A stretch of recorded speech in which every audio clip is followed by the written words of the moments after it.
As we first told you last night, a Medford attorney names Asante and a nurse as defendants in a wrongful death lawsuit connected to the alleged drug diversion investigation that may have resulted in several deaths and infections.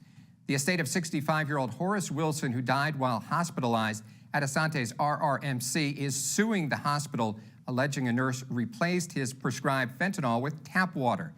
Wilson's estate is represented by Idiot Law Group, who says Wilson went to Asante ICU after falling off a ladder in January of 2022.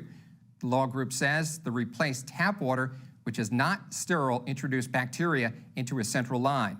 They say this resulted in an unexpected decline in his health after he was treated for his fall. He died a month later in February of 2022. The family's there watching him. They're frustrated because they can tell he's in pain.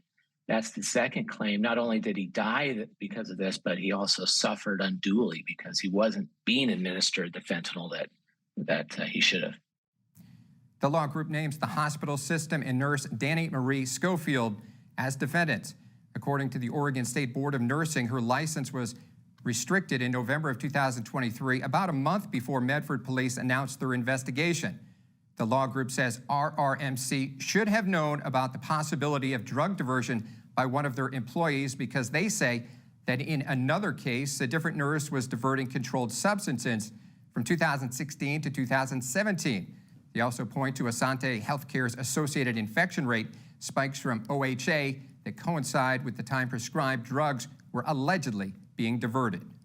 If you recognize your organization has an issue and you're not figuring it out on your own, you have to be transparent enough to bring in outside experts. Maybe they did. I don't know. It never became public to any of us. And so hopefully that's something we find in our discovery process. Idiot Law Group says they're hoping that the criminal investigation will wrap up by the time they pursue their civil cases, but also say they will proceed with their claims regardless. Now that the lawsuit is filed, they say they are entitled to certain documents for this case.